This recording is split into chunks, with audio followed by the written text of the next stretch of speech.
What's up guys, it's ALLDAYANTHONY. Welcome back to the Civic vlog that you hopefully know and hopefully love. And in today's video, we are reviewing the mods on the Civic so far and whether or not I would have done them any different. Let's go. I think the girls with their nails done now.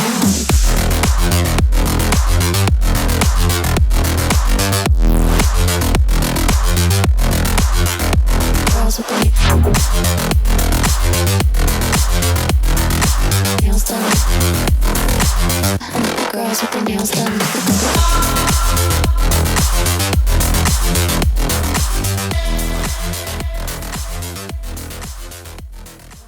Alright guys, so this was a highly requested video in which many of you want to know how the current mods are holding up on the Civic so far. So I thought I'd take the time to review each of those mods as well as give a lay of the land for new viewers to the channel to see what I've done to the Civic. Now the idea is to go over each of the mods, review them, give you my thoughts, and let you know whether or not I would have done things any different.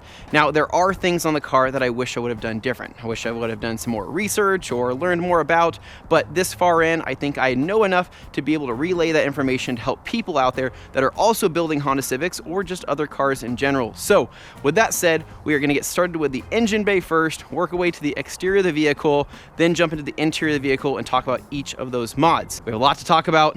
Let's get started. All right, so first on the list is going to be the engine bay. This is going to be the shortest segment of the video, and I can pretty much see everything I've done right here on top. So with that said, the first thing that we see is the D16 Z6 valve cover. Now, you'll see that it's powder coated and it is red. Now, the car had the D16 Y8 valve cover that just said Honda on it. Now, that's pretty boring, so I wanted to spice it up with the Z6 valve cover that does say VTEC on it because the D16 Y8 is a VTEC motor, for those that didn't know that. So putting that on there, I decided to powder coat it. That is the best option. If you guys are doing any type of engine painting, powder coating is going to be the best, and it has held up great. If you guys watched my video about the valve cover, you know that I got this thing out of a junkyard and it was absolutely hammered. I had it refinished by the guys at Finesse Works, and they did an amazing job getting this powder coated in this wrinkle red, and it really does pop on the engine. Now the question is, would I have done this any different? No. I thought about going with wrinkle black because I thought that would also look good, but the red really pops so well on the red car. It just really is vibrant and it looks great. This powder coating job has held up fantastic as well. I mean, this car is completely dirty, but this red still looks so clean. I think this was powder coated roughly 4 or 5 months ago and has held up so well. So I wouldn't have done it any different. I would definitely powder coat a valve cover again if I had the chance. Now the next shiny red thing you see here is my AEM intake. Now I bought this to appease the inner racer within me, and it did just that. All I wanted to hear was that VTEC crossover, and when you throw an intake on a VTEC engine, that's exactly what you get. So this has been on the car for a little over 2 years now, and it has been great. I have no issues, I have no qualms with it. I clean it out every couple months or so with compressed air because it is a non-oil filter, but in the time it's been on the car, I haven't had any engine issues or check engine lights or anything like that. I think it is a really good fit, and I think it performs really well. Now, would I have done this any different? Yes. I honestly wish I would have gone with the Passer JDM whale penis intake. I guess you can say I got that big intake envy or whatever it is, but I wish I would have gone with that because I think the Passer JDM carbon whale penis intake, I keep saying that, just looks awesome. I also think it produces a louder VTEC crossover because that big chamber there kind of produces a bellow. So this was around 140 bucks or so. I wish I would have spent the extra 60 bucks to get that intake that I really wanted. So if I could do it over again, I probably would have gone with that. But that's not to say the AEM is bad. This is still a great intake for the price. Next up is my front strut bar. So I'm going to be covering both the front and the back here because I don't want to have to jump to the back and also talk about it. These front strut bars were really cheap. They're 70 bucks off of Amazon, and they look okay, but they've held up great. I haven't had to retighten them or anything like that, and it does feel more rigid. So when I made the video on that strut bar, I talked about whether or not the car was going to handle any different.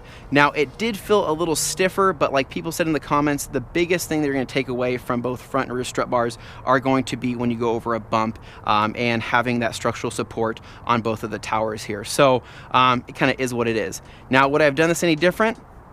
Probably not. I know that you can pick up like an Integra Type R strut bar or an SI strut bar for relatively cheap used, but for the price for both the front and rear, it is what it is. I don't really notice that much of a difference, so it's fine. I just wish that it didn't say Sport JDM because I think that looks pretty tacky, but it is what it is.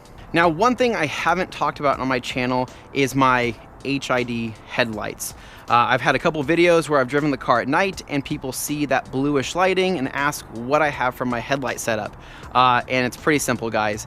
I picked up the cheapest set of HID headlights from Amazon and installed them. You can see this janky wiring harness here, and you can also see a little ballast down there as well. And so what it is, it's a 6K color temperature HID setup. And yes, I'm hearing the hate already in the comments of people saying, you can't throw HIDs in a reflective housing, Anthony, you're gonna blind people. I totally get it. The way I see it though is 10 years ago, if I would have done this, yes, I would have been the asshole blinding people with my bright ass headlights. Now, nowadays, everybody has these headlights, these HIDs. So if it's not me being an asshole blinding people, it's gonna be somebody else. So why not do something that looks cool and also helps with me seeing at night? So it's a really cheap setup. Now the question is, would I have done this any different? No. For the OEM reflective housing headlights, I think these look the best and perform pretty dang well. I do have mine adjusted to where they're not blinding people, hopefully, I'm not really sure. And if these were projector housings, it would be a different story, but because they are reflective housings, I think they work fine and it's a good price point. I think this kit was around 30 bucks or so I wouldn't have done it any different. Now, walking around to the back of the car, because I consider this to be an engine mod as well, would be my Yonaka exhaust. So if you guys have seen my Yonaka video, you'll know that I had a ton of fun installing this exhaust, and I really do like those couple of videos that I did with this pipe because I think they're really fun. I think I did a good job on them.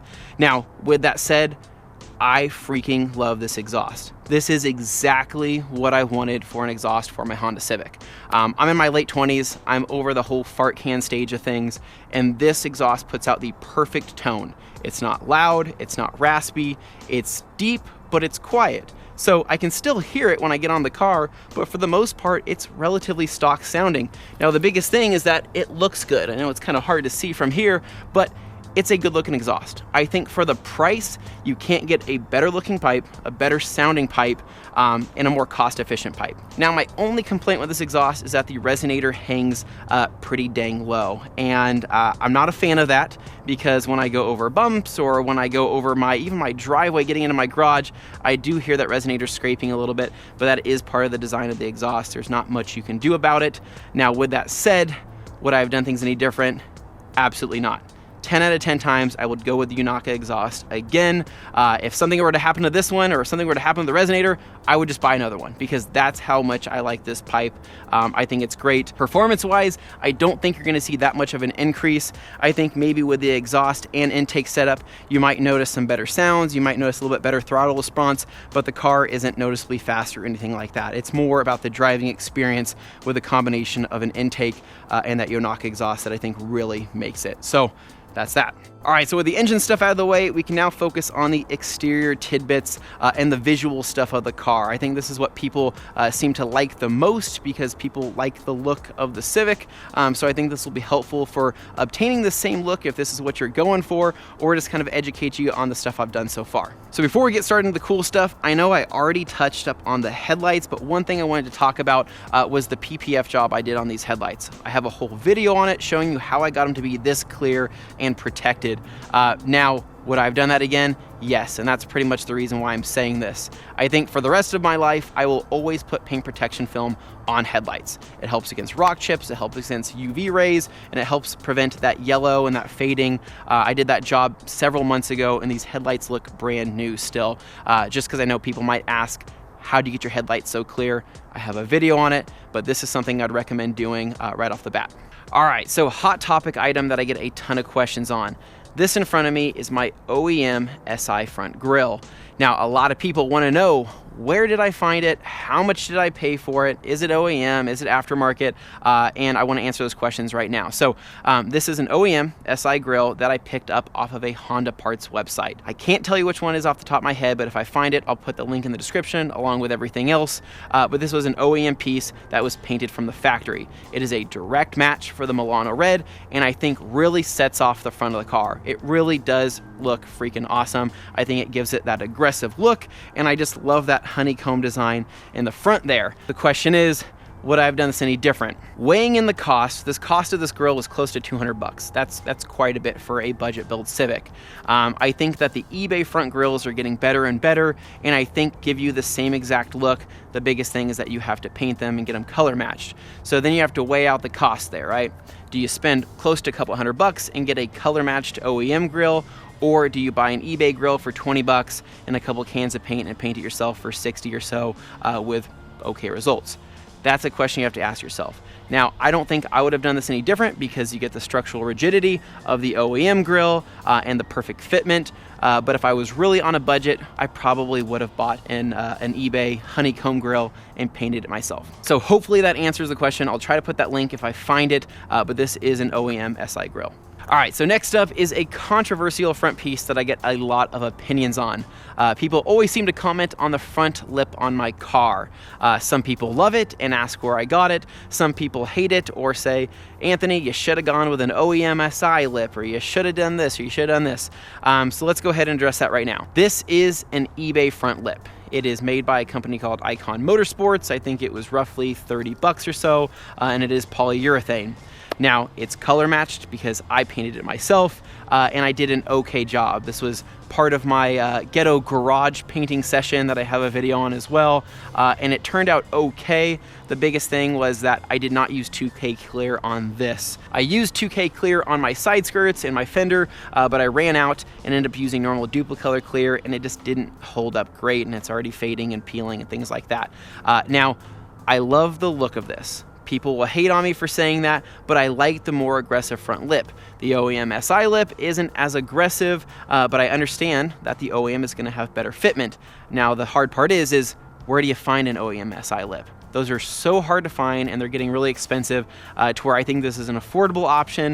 It only cost me 30 bucks, a couple cans of paint. I'm into this lip maybe 50 bucks with a little bit of time and labor. So I like the way it looks personally. I think it's more aggressive looking, and like I said, I get a lot of compliments on it, and I think the fitment is pretty good. It's really held in by just a couple screws on the sides and then on the front there, but I think it looks aggressive. I think it looks good, and for the people that think it should be an exact replica of an SI, I don't agree.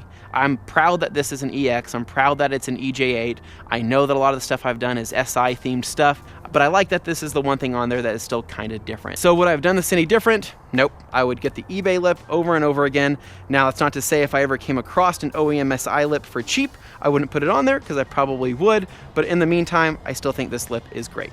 All right, so working our way down the side of the car, I know a lot of you are wanting to know all about the wheel and suspension and tire setup, and I'm gonna get to that here in just a little bit. I know most of the people watching this are probably wanting to know what that is and how I got this look with that setup, and I'm gonna get to that because I have a little bit more to talk about with that.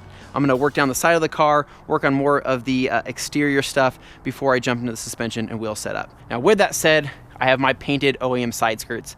These are nothing special. I painted them in that ghetto garage session, and these turned out the best. Out of all the painting I did, I put the most amount of paint and the most amount of clear on these, and they look awesome. I have no complaints. They look good. Most people think they're an OEM paint job because the match is so similar, but really these are just the OEM once black side skirts that I painted red. Would I have done any different? Nope. I think these look great, and I'm super happy with them.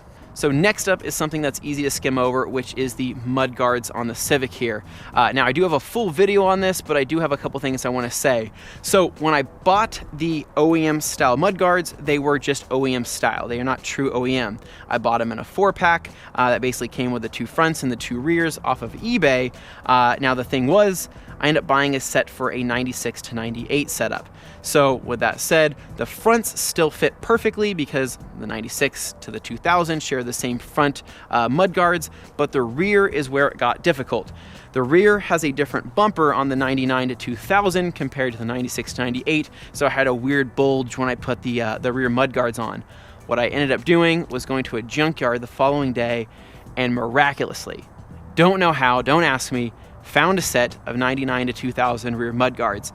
These are getting super hard to find, but somehow I found them and then swapped those out. So on the rear, I have the OEM mud guard setup, and on the front, I have the aftermarket setup. Now, what are the positives and negatives of this? Well, the positives is that's gonna help prevent rock chips and things like that. The negatives is that if your car is low, you're going to scrape on bumps. You're gonna scrape on road construction stuff.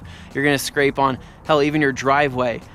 These scrape on a lot of things, and I kind of wish I would have considered that a little bit more before putting them on. But with that said, I love the look of them. I wouldn't change a thing.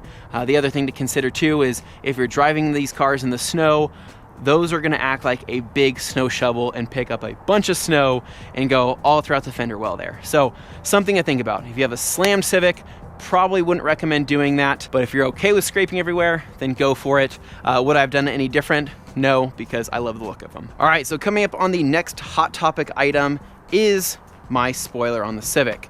Now, a lot of people see this and think it's an OEM spoiler, and it is not. This is not an OEM spoiler. This is actually an aftermarket spoiler that I picked up off of eBay.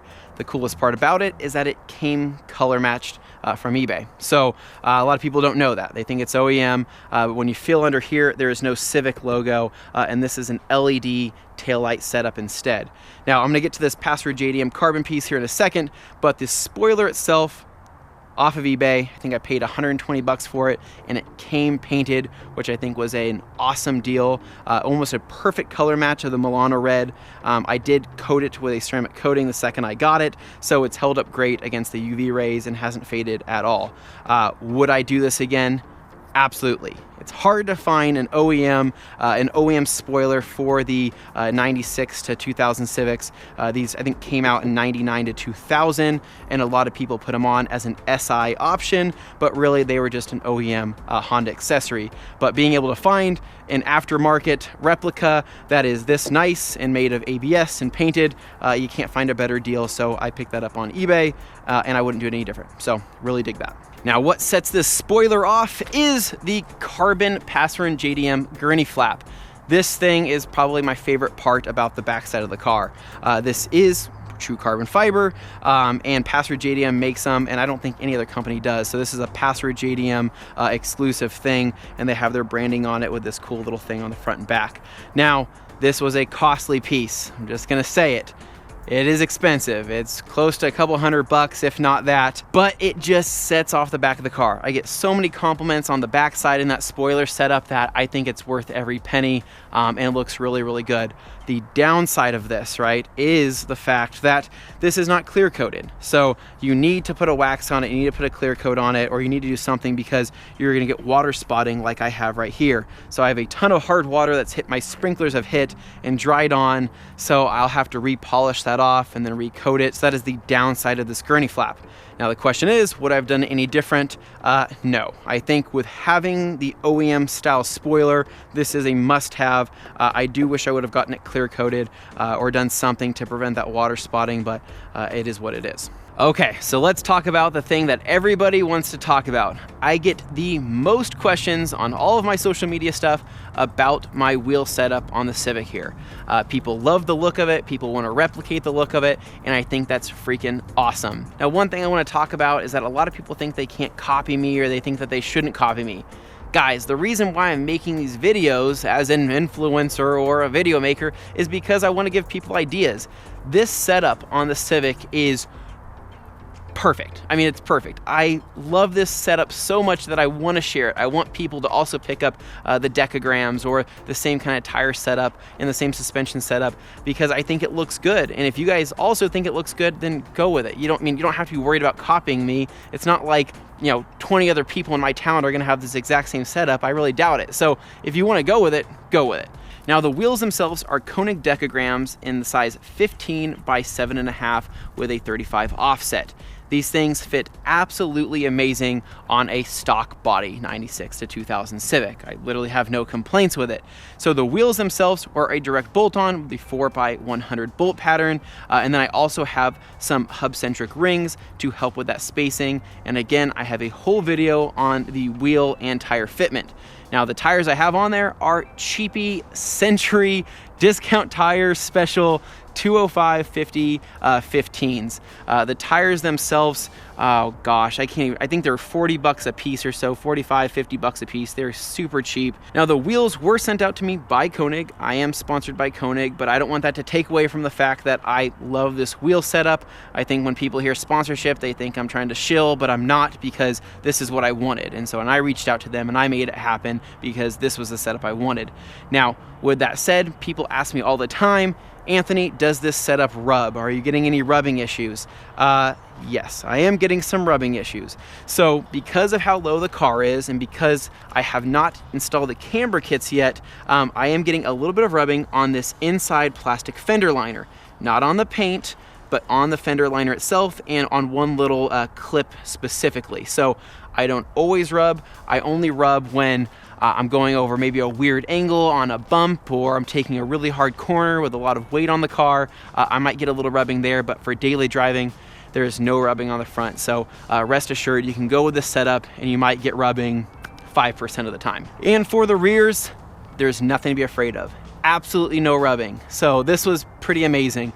I was more concerned about the rears than I was the front, but the rears have no rubbing at all. I have plenty of clearance here, even with this little rubber lip thing. The fenders aren't rolled or anything like that, so stock clearance is perfect, and I have no problems with the way this wheel and tire setup fits on the rears. Now, a wheel and tire setup isn't much without having a proper suspension setup, because having a lowered car amplifies the entire look of the wheels and tires. So with that said, I am sitting on TruHart Street Plus coilovers. These coilovers hit way above their league. These things, I have a lot to say, a lot of good things to say about them. I don't have a lot of bad things to say about them, but I will say they're around the $400 to $500 mark and are extremely affordable. I did a ton of research to try to find what's best, and these coilovers have been on the car now for, oh gosh, close to 9 months now. And to be honest, I have no complaints. I have no complaints with these things. They've held up so great. Now, in my suspension video, I did have people saying they had bad experiences with TruHart. That is not the case for me. I have had nothing but good things to say about this. I have no squeaks, I have no weird sounds, I have no binding or anything like that. This suspension setup has been probably my favorite that I've ever had on a car. I've had springs on a Civic before, and this blows those out of the water. It still rides like stock. It's stiff when you need it to be over bumps and over turns and things like that. But for the most part, for daily driving, it's still an extremely comfortable setup. I haven't had any sagging issues. The car hasn't dropped any lower or raised any higher, if that's even possible. But I think that this, for the price, is one of the best setups that you can get. Now, the question is, would I have done things any different? Absolutely not. No. I've had a lot of people make comments saying things like, Anthony, you should have gone with Öhlins. And I'm sitting here like, this is a budget-built Civic. Oh, that's the cost of the whole car. And so there's certain things that make sense, and these coilovers made sense for this car, and that's why I decided to go with them. So again, no complaints. I wouldn't have done this any different. Now, with that said, I'm sure there's people asking the question of, Anthony, did you ever install your camber kits? Did you ever install your rear control arms? No, I have not done that yet. Guys, I haven't had any time to do that, and I know, I'm sorry. I want to get that done, especially before winter hits, but this year has been the craziest with my schedule. I just haven't had the time to be able to knock it out over a weekend, film the process, and then set up for an appointment for an alignment afterwards. So things just haven't aligned. Is that a bad joke? Anyways, so that's the setup with that. Basically, wheel and tire setup, cheap Century tires, awesome Konig Dekagrams 15 by 7.5 with the TruHart Street Plus coilover setup. I couldn't have done it any different. I really love the way the car looks and sits. Now, there's no denying that the exterior of the car looks great and has come a long way, but something that has come even further is actually the interior of the car. Now, this is the area of the car that I think I'm most proud of, considering the starting point that I had with this car. It has come such a long way. If you go back and watch my first video ever of the Civic, you'll know that this interior was pretty much lived in by a dog. It had nasty smells, nasty stains, back seats were horrible, I had cigarette burns in the front seats, I had all sorts of crap, and I hated the driving experience. And one of the biggest things about this car that I've been trying to improve upon is the driving experience. I want to be able to jump in this car, first off, enjoy driving it, have fun when I'm driving it, but also not feel like I'm in a pile of trash. And so that was the biggest thing when it came to the interior, was improving upon a lot of little things and a couple big things to really make it feel like a different car. All right, so I'm not gonna go in any particular order of things I've done on the interior, but we are gonna start with the seats since these are the largest. Now, this was my most recent addition to the Civic and something that I think made one of the biggest differences. So these are Honda Del Sol seats with Iggy leather seat covers on them. These have been in the car now for 2 months since my last video, and I freaking love them. I love them so much. So people ask, do they sit lower than the OEM seats? Yes. So previously in the car, I had the OEM 99 to 2000 Civic seats that have little to no bolstering, aren't the most comfortable, but the biggest thing about my seats were that they were covered in cigarette burns. They were faded, they did not look good. So I have a whole video, 2 videos on the series of transforming these ratty Del Sol seats that I picked up for 30 bucks. And these are those same seats, and they've come a long way. Long story short, what these are 1994 Del Sol seats with the red stripe. I covered them in the Iggy leather seat covers, and they look OEM, and these things feel OEM, and I've gotten a ton of compliments from people sitting in the car talking about the bolstering, how much lower you sit, how sportier these seats feel. Now with the covers being on there for a couple months, I can finally tell you guys my thoughts. They've held up great. I think that these covers themselves are still working themselves in. On this lower area here, you have a little bit of bunching on the leather material. I think that's probably pretty normal, so I don't really have any complaints with that. But the seat covers themselves are around 140 bucks, and my seats were 30 bucks. So into this whole front seat setup for 170 bucks is not bad. I have no complaints with that. So now the question is, would I have done this any different? To be honest, this would have been one of the first mods I would have done if I would have known about it sooner, if I can say that. I would be super happy with like Integra Type R seats or Civic Type R seats or Recaros. I think those would be amazing, but at the same time, those don't fit the budget build, and these do. These are what made the most sense, so I wouldn't have done it any different. I really do think these feel awesome, and for the price, I don't think you can beat Del Sol seats being a direct bolt-in to a 96 to 98 Civic, and these feel and fit amazing. Now, next up is one of my newest additions to the Civic interior that I haven't talked about or shot in a video yet, which is my OEM Honda Civic floor mats in black specifically. So these are mats that I picked up off of Amazon. They are OEM from Honda, and they look awesome. They are black, so instead of gray, I went with black because I have more black in the car now. They do have the OEM little nipple thing here, so they don't slide around at all. They are dirty because we've been going through rainstorms lately, but these have been in the car for a month now, and they still look pretty great. The passenger side's looking a little newer than the driver's side right now, but I'm really digging these. Wouldn't have done them any different. I have a set of rubber mats for the winter time, so I can swap these out and keep these as my nice weather mats, but I just love the feel of a nice carpet, fresh set of mats. Now, would I have done these any different? No, I would always go with an OEM floor mat before buying aftermarket, mainly for the fact that these just fit so much better. All right, so sitting in the car, the next biggest thing I get questions about is this thing right here. This is my OEM AP1 S2000 steering wheel. I picked this up off of eBay for roughly 200 bucks, and that was close to a little over a year ago now. And so that was when I made my big Honda Civic Transformation video, and this was my first purchase that I picked up after that. Now, this thing is hands down one of my favorite mods on the entire car. I'm not just saying that. This has transformed, as funny as that may sound, transformed the driving experience of my Honda Civic. It doesn't feel like a Honda Civic. I know that doesn't make sense, but the driving experience is a visceral thing where you're touching and feeling things. So when you're touching a steering wheel that doesn't feel like a nasty, rubbery Honda Civic wheel, it changes everything. So this is the AP1 S2000 wheel. I freaking love this thing. It was in really good shape when I got it. I think I got really lucky with this wheel itself. And the joke is that if I were to ever sell the car, I'm taking the wheel with me. This wheel is going with me to the next Honda or whatever I have after, because I love this thing so much, and it has really made a big difference. Would I have done any different? Possibly. If I would have picked up maybe a Civic Type R wheel or another type of Type R setup, I could have gone with that. but I think for the price and for the feel and for the look and being a direct bolt-in, I think the S2000 is pretty much the way to go. I guess the one thing that I don't have set up is my cruise control on it. Not that you can't get it set up, but it does require a little bit of wiring, a little bit of soldering to get it set up. But I do still have the OEM airbag on this. And again, like everything else I've said, I have a full video on the whole install if you guys want to check that out. Now, along with the seats, I picked up this little leather cover here for my armrest. Picked it up off of eBay, super cheap. It was 10 bucks. Not a lot to talk about here. I would do it again, and I would do it again, and I would do it again, because this feels nicer, my arm's more comfortable on it, and the stock material was pretty much deteriorated, so this has made a really big difference, and also matches my Del Sol seat covers.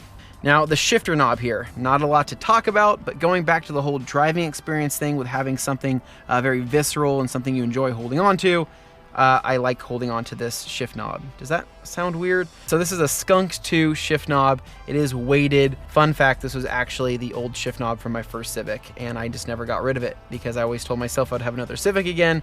And so I had this thing for close to 6 years sitting in a drawer, and I'm just super happy to have it in a car again. It feels nice along with the S2000 wheel. And one thing you can't see is that I did put new shifter bushings on the underside of the car, so it does feel a little bit more rigid. It's not so floppy, if that makes sense. So like the shift knob, it's horrible in the wintertime, it's freezing, it's horrible in the summer because it's so hot, but in the nice times of year, it does feel really nice in the hand. So just something small that I wanted to touch up on. I wouldn't do any different because I like the way this feels. Now, next up here is going to be my Sony Stereo. I get questions about this. I don't know why. I guess people just want to know about it. So this Sony Stereo, I don't remember the exact model. It's something WX900 BT. So it's a Bluetooth model, double DIN style setup. I got it for $100. It was cheap. I got it from Best Buy. And what pisses me off the most is that I think this is a stereo that those thieves try to steal. It's not worth anything. In my opinion, it's not. It's not that nice of a stereo. It does sound good. I do have a sub in the trunk that I'll show you here in a minute, but other than that, you can change the color on it. You can plug in your phone to charge it if you want to do that. It does have a CD player, but for the most part, it's nothing to write home about. Would I have done it different? Yes. I wish I would have gotten something that was a full, like a actual screen, because I think that would have looked so much better in the car and would have looked cleaner. But I'm just kind of working with what I have for right now. Maybe down the road, I'll get something with maybe navigation or a screen. But the biggest thing with that though too, is I don't want to make it too nice. So we have another asshole that breaks into my car again. I don't want that to happen. So I'll probably leave this as is. It's not worth a whole lot. It's nothing special. Would I do it different? Yes. But I'm making the most of what I have. Now to check out my cheap sub setup, let's go around to the back of the car here. Now this is nothing special, guys. Nothing special at all. Excuse the little bag here. This is a Kicker 10-inch here. It's amp in the back. It's like, I think 600 watt. Got it from Walmart for 40 bucks. This kicker was from my old Honda Civic, and I loved the way this thing sounded. I think the box and the subwoofer setup is probably, I don't know, 100 bucks. You can probably find it cheap used or on Craigslist and find a setup very similar. It's kind of, along with the shift knob, it's just something that I've just had with me this whole time, and I'm glad I haven't gotten rid of it. So is what it is. Wouldn't do any different. I think for the car, it sounds good. I haven't really swapped out any of the other speakers, so this is just something that kind of adds to the sound system I have in the front. All right, so the last thing to cover isn't really a mod, but just something I wanted to go over was the rear of the car here. So I have a whole video where I went to a junkyard and picked up new rear plastics and swapped those out. So the back of the car has pretty minty plastics and a pretty minty rear seat setup. Like I said before, there was like a dog that lived in this thing, and the seats were just absolutely hammered and smelled and were covered in hair. It was pretty gross. So super happy to swap those out. Did that on the cheap. I know it's not a mod, but it's just something that I think makes a big difference. And if you're also doing an affordable car project, then I think going down to a junkyard and finding some spare parts that are in nicer condition than yours is worth it, if that's worth it to you. I mean, I think it is, so that's something I did. And then in the rear here, I have the OEM rear black mats as well, because it came in a 4-pack with these fronts that I think look really, really good. And so I'll put the link down in the description, because I know a lot of people want to know where I got these, and I'll show you kind of how they're hidden on Amazon and where you can find them. All right, guys, so I think that's pretty much it. I think that answers most of the questions people ask about. I might have missed a couple things, and if I did, let me know down in the comments and I'll try to answer those the best I can. But this is it. This is the build so far.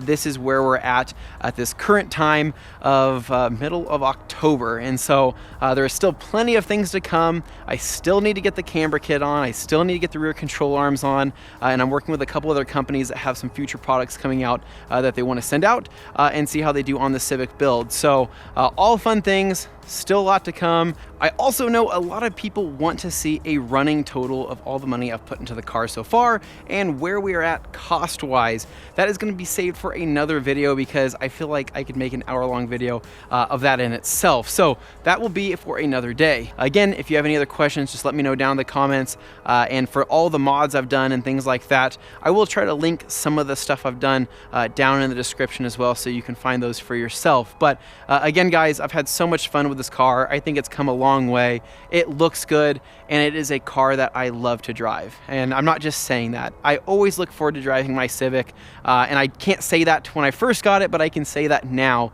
The stuff I've done has all added up to be a better driving experience, and it's just made this car way more fun. So again, guys, if you guys like the Civic content, if you like this video, make sure you give me a big thumbs up, subscribe down below for more, and I'll catch you guys in the next one. This is ALLDAYANTHONY.